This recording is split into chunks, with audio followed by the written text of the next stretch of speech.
afternoon. My name is Donna, and I'm your host of The Edge on IC Radio, your source for news and entertainment. You can find us on television too, channel 182 on Charter Communications and Abundant Television, found on Roku, Apple TV, and Amazon Fire. We're going to talk about food and food spoilage. How can you tell if food is not good? Now, first of all, use your nose, and it's the best detector you can possibly have. So let's just say you have canned food, and maybe you didn't rotate it, and it's in the back of the cabinet, and you do a little house cleaning, and you see something has an expiration, maybe it was a year or 2 years ago, and you don't know what to do with it. Open the can, because you can go with some foods past the expiration date. Okay, this is a recommended expiration date, but be super careful. First of all, if the can has any like at the top of it looks like it might be a little swollen, or don't even open it. It's going to smell bad. Throw it away.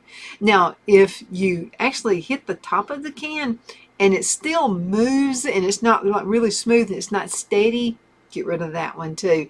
Now, if it's your own home canning, you can go on ahead and empty it out. I wouldn't even put it in the compost pile. Just put it in a plastic bag and throw it in the trash can and let it go there. But just I'm going to give you a few tips right here. And this is on if you buy food. And let me tell you something about deli food. For the most part, I will buy deli food, but I use it very fast. I don't know, I don't know if they give you the oldest thing that's out there. If it starts smelling in the next couple of days, I don't even give it to my dog. I throw it in the trash. But let's talk about this. Number one, slime. That's pretty disgusting. So if your deli meats or your leftover roast have a kind of a sheen look to it, or if they feel just a little bit soggy, they're probably past their prime. It also is the same case for vegetables. So in general, meat needs to be tossed within 10 days of putting it in the refrigerator, although it's not a hard and a fast rule. This is what I do with meats.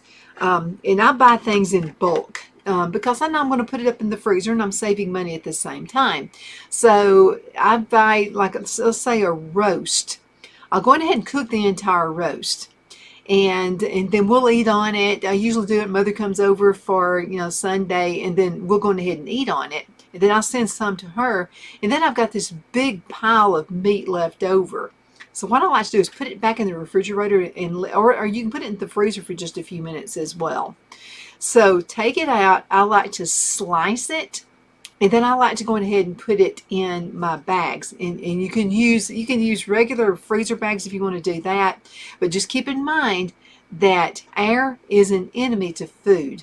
So if you don't let as much air out as you possibly can, after about 5-6 months, it may not be the best you've ever tasted, okay? It could have a weird taste to it. If that's the case, chunk it. Put it in the trash can. So this is what I like to do. So I have one of those Seal-A-Mills, and you can set it to where you can only seal it, and that's a good thing to use for potato chips. So to keep them kind of fresh, and it costs you nothing to do it. Basically, all you're doing is get out as much of the air as you can, and then go ahead and put it in the machine, and then let it do its thing, and it seals it up. Now you can double seal it as well. I've done that before. On another show, you're going to see what I'm doing with green beans, and you'll get what I'm talking about when it comes to the Seal-A-Mill type machine. Okay, now if it's meat or if it's anything else basically, and you're putting it in their bags, and remember to know you've got the right bag. It's going to have a smooth side, and then it's going to have kind of a rough like side. It's going to have kind of pebbly look kind of to it. This is what helps it to seal. Okay, so I got my meat, and we have some left over, and I'm going to put it in several different bags, because remember, if I use the Seal-A-Deal, once I take it apart, I can't put it back together again. Well, I can, but I'll have to use the seal machine again. So what I like to do is put my meats in smaller packages. So let's say Phil and I decide we want a barbecue roast for supper tonight. I can take that one out. Overnight is the best way to do it. Put it in the refrigerator and let it thaw out on its own. If you take the whole thing out, now you're going to have to reseal it all over again. And you got to make sure you got it really good and clean on the inside as well as the outside, so you can reseal it.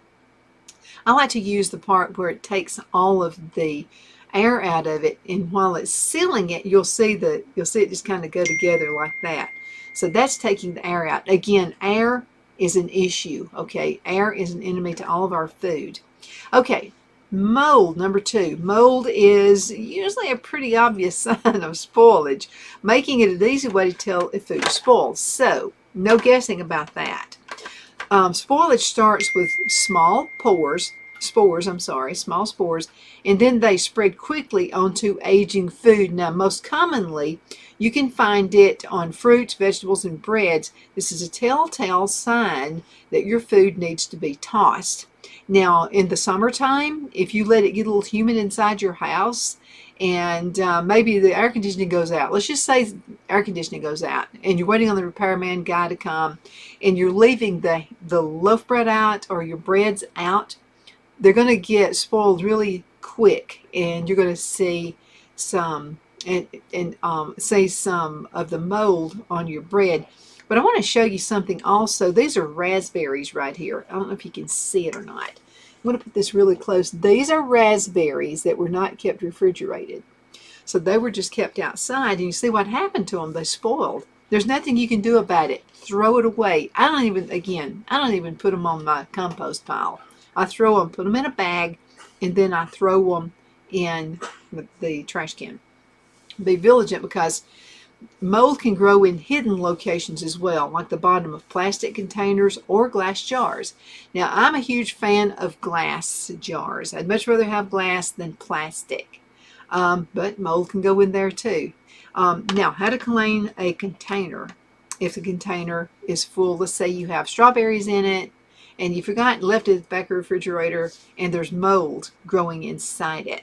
Okay, first of all, immediately get rid of the fruit in there. And then you need to wash this really, really good, because I just have this, especially if it's plastic. Gosh, I don't like using plastic. But I like glass because I feel like it's cleaner.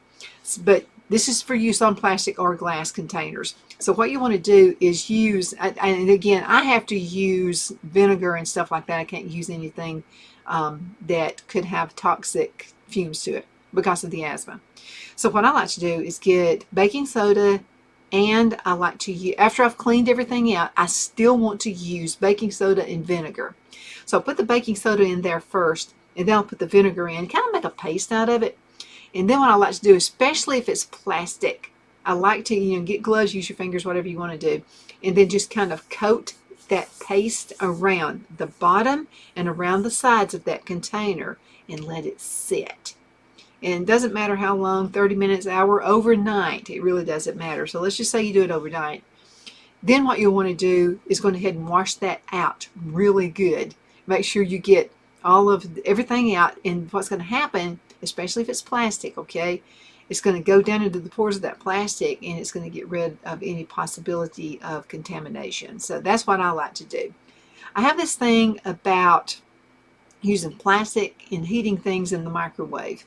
It's just my thing, probably nothing to it. I just feel like things are they're in better shape. Okay, now if you notice just a few spots of mold covering anything whatsoever, let me get back down here. Okay, so if you notice just a few spots of mold covering a loaf of bread, you can cut off the edges and continue to eat it. However, any mold on meat, dairy products, fruits, or vegetables means it's time to say bye-bye. You need to get rid of that, okay? I want to keep you around, so I want you to really listen to this. Now, bread that has hardened or dried but not formed mold can be used for breadcrumbs. You can use those for croutons. It also makes a great snack for the chickens. Yeah, my chickens love any kind of food. It doesn't matter what it is. If it's an old Little Debbie cake, they'll eat that too. Okay. Also, discoloration. Discoloration. It's not always a sign of spoilage. Sometimes food will just change colors as it ages. Like your green beans can go from a bright, vibrant green to maybe a toned down color green. But as it ages, that does affect the quality, could affect the quality or the safety of the food. So examples of unaffected food that change color would be avocados, which naturally lighten as they're exposed to air.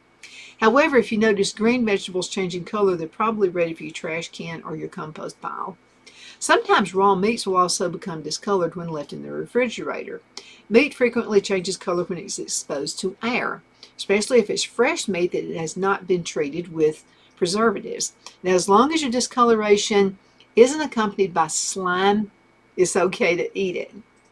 Use the nose for a test too, okay? Now, exception to salvation is potatoes. If these turn green, throw them away. They will be off in flavor and they could make you sick.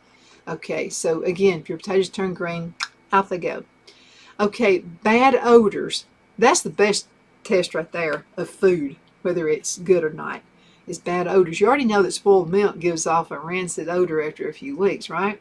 However, the sniff test works well for spoiled fruits, vegetables, and meats as well. If it smells bad, don't take a risk about eating it, and it won't taste good anyway, so just don't do it. Now, let me tell you this. I like to use a rotation method in my pantry for canned foods. So if something has an older date, I bring that out front. We're going to use that first. Okay, now as I am preserving food, what I'm going to do is start a whole new row. Okay, we're probably we're out of the juices and stuff anyway. But let's pretend I still had 10 of them left, 10 quarts of, say, blackberry juice. What I'm going to do is start a new row. And in the back goes the newer, the stuff that I have just done. It's going to go in the back so I don't accidentally throw, have something that, like something that was from last year. I want to use that up first because it's still good. And it could last a couple, 3 years. I don't know. Again, your test is going to be the smell test. If it has a weird smell to it, throw it down the drain. Get rid of it like super fast. So use the rotation method for all of your fruits and vegetables. Now, let me mention this to you as well. I have bought canned food. I bought something not too long ago that had a 2025 date on it. I opened it up and it smelled the high heavens. It was horrible. But now I did notice this. I noticed that now, it wasn't this way when I bought it, so I don't know what happened. Heat, I don't know. Nothing else was spoiled in my pantry. But the top, before I even opened it up, the top kind of had a little bubble-like look on it. It wasn't flat down. So I opened it, and when I opened it, it did kind of make a little sound. It was kind of like a psst sound, which should not happen to a can of beans. That was my second signal. The third one was really fast. It smelled horrible. So I didn't even take it out of the can. I went on ahead and threw it in a bag, and I wrapped it up, and I threw it in the trash can. So again, I want to keep you around. Don't let this happen to you. Let's go to a commercial break. We're going to be right back in just a few minutes. You hang in there. The Hatter Cafe and Country Inn is nestled in the northeast corner of Alabama the Beautiful in the delightful town of Mentone. We're located on top of scenic Lookout Mountain near Little River and DeSoto State Park and located only 5 minutes from shopping and restaurants. There is also a nearby community walking path and golf course. We welcome everyone through the doors and we are committed to outstanding service for all guests. At the Hatter Cafe and Country Inn, we invite people from all walks of life to come and get away from it all, enjoy the open spaces, treetop views, fresh, clean air, and experience Southern hospitality at its finest. We look forward to hosting you. To reserve a special event, or if you would love a special getaway at the Country Inn, you can call us at 256-634-2018.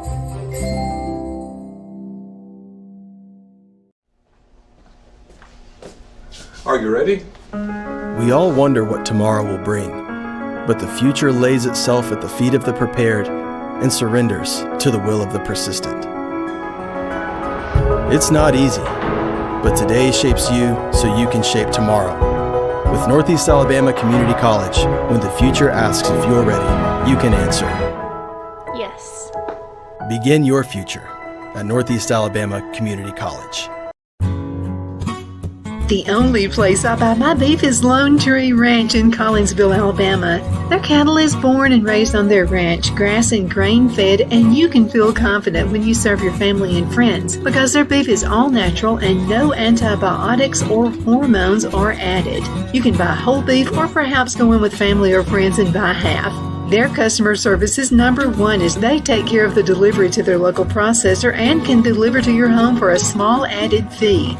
They also offer herd replacement heifers. I always call Lone Tree Ranch in Collinsville, Alabama for my beef specialty recipes and cookouts, and you can too. Food shortages are increasing, so buy local by calling 256-523-6462. That's 256-523-6462.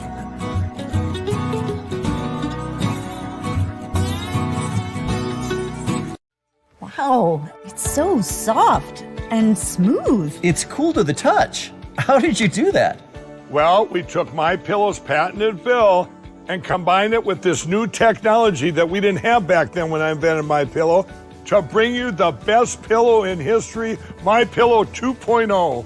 Because of all of you, MyPillow 2.0 has been a huge success, and now we're bringing you our best-selling Go Anywhere MyPillows with the same temperature-regulating technology. Made with my patented adjustable fill and brand new cooling fabric, they're truly the next generation of MyPillow. So go to MyPillow.com or call the number on your screen. Use your promo code to save over 60% on our MyPillow 2.0 4-pack special. You'll get 2 MyPillows and 2 Go Anywhere MyPillows, regular $259.92, now only $99.98. King size just $10 more. This is a limited time offer, so please order now. Donna's Designs offers a line of handmade memorial, wedding, and keepsake jewelry that launched back in 1970. I'm a self-trained jewelry designer, and I will work closely with you to create unique designs you can love and treasure for years to come. Whether that be flowers that were used in a funeral arrangement or stones you found on the beach at a memorable trip, call me at 256-659-4319, and let's think of the possibilities.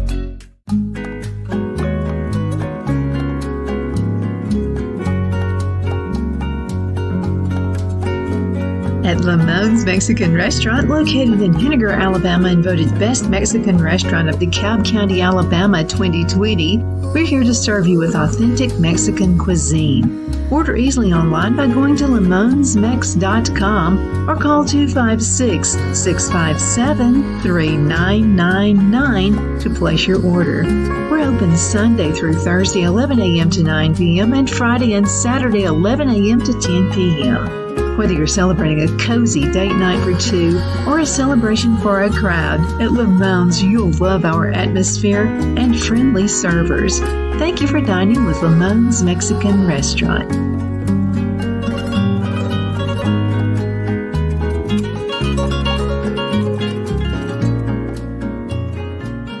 Okay, we're back. My name is Donna, and I am your host of The Edge on IC Radio. I'm thinking about you. You mean a lot to me. I want to keep you around. Thank you so much for watching The Edge. You can find us on television, channel 182 on Charter Communications and Abundance Television, found on Roku, Apple TV, and Amazon Fire. And please don't forget the podcast, netnewsnetwork.net. If you have any questions, or if you would like to be part of the birthday club, the anniversary club, you can send an email to Donna@donnasedge.com. Donna@donnasedge.com. We're talking about food.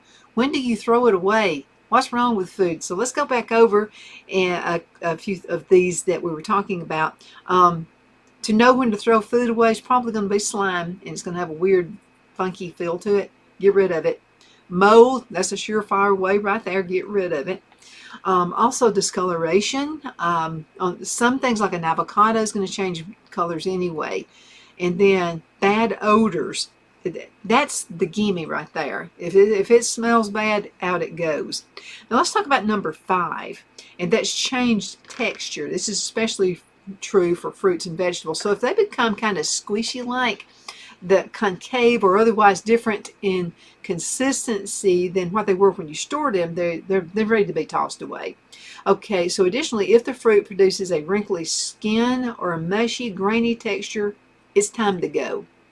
Keep in mind that browned or softened apples, bananas, or other fruits can be used in baked goods and often work better than the fresher counterparts for that application. There is nothing better than an old banana in banana bread. It's just good, and also it's just makes for a real moist banana bread. Now, change in texture is also commonly seen in spoiled dairy products. Like chunky milk is definitely bad. As cheese, it becomes soggy. That's not good. It's worth noting that soft cheese tends to spoil faster than your hard cheeses do. And let me tell you something else too. Now, if you buy cheese on sale, that's perfectly okay. I do that all the time. So there's a store I go to frequently, and it'll have a good date to it, and they put it on sale. The first thing I'm going to do is stick it in the freezer. Okay, you can also, now it comes in a big size, okay? Stick it in the freezer, and it's still going to be good, okay? Now, let's say you want to put it in smaller packaging. You can do that as well, and use your machine that takes the air out and also seals it as well. Keep it in smaller packages. Keep it in the freezer. So that's another good thing you could do. Now, if you buy, if you got an option and it's the same price, and you can get block cheese or you can get shredded cheese. To last longer, you need to go with the block cheese. And I'll tell you why. Because your shredded cheese, who knows how long the manufacturer has let it sit in a pan. They've grated it up and it's shredded, okay? It's going to be drier than if you shred it yourself and put it in the refrigerator. So that's just another common thing right there. Okay, frost and package damage. Ooh, what did I say? That not only now is air an enemy to the freezer, water is an enemy to the freezer too. So for frozen foods, if you notice they're covered with frost, they may be spoiled. The test is going to be the smell test to make sure it's okay. Now, sometimes frost just indicates that it's mild freezer burn, which is no big deal, and it can affect the flavor and texture, but it will not necessarily affect safety.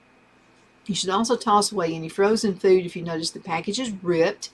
This could indicate that bacteria has been allowed to enter either before or after freezing and thawing. Now also, if your frozen food was sitting in an icy puddle, toss it. This indicates that it's began to thaw at some point and the food might be compromised. It could be that your electricity was off during maybe the snowstorm or a tornado came through, bad weather, whatever. Bad weather conditions can cause, of course, electricity to go off. And it could be you didn't notice it, but you had some spoilage in the freezer. That's another time to really watch out. Now, frozen foods, let's say the electricity goes off, they're probably going to keep a good 24 hours, maybe 48 hours, depending on what time of the year it is. Now, if it goes off in the wintertime, not as likely as in the summertime when you've got all this humidity and things going. Okay, let's talk about eggs. How do you know whether, I mean, it's hard to see. Is an egg, is it good? Is it bad? What is it? Because, I mean, it looks the same, right? You get this from your chickens. You just laid an egg, and there you go. And you're putting it in the refrigerator. How do I know that's a fresh egg? Okay, so if you own chickens on the homestead, like we do here, you'll likely find yourself frequently flooded with a bunch of eggs. Wow, it's like a bunch of them. So a quick way to test the freshness of your egg is to drop your eggs in fresh, cold water. Now, usually don't like to wash our eggs, okay, until we're ready to use them, especially if they're fresh eggs. If the egg is fresh and safe to eat, it sinks, okay. Now use a tall glass. Be careful not to break the egg. Don't just throw it in there. But you got your glass of water right there. I put my egg and it goes down. It's a good egg, okay. Now, if it's spoiled, it will rise all the way up to the top. This is because eggshells slightly porous. That's why really you shouldn't get your eggs, you shouldn't wet your eggs until you're ready to eat them. But as it ages, it will produce air inside the shell. Now, as the egg ages, it will collect more air, increasing the likelihood that it will float. Okay, now let's talk about canned food. We talked about that a little bit earlier. So take extra caution when trying to decide whether canned food has spoiled. So canned food presents a unique food poisoning risk. And it could be fatal. Okay, so I'm telling you this because I want to keep you around. You mean a lot to me.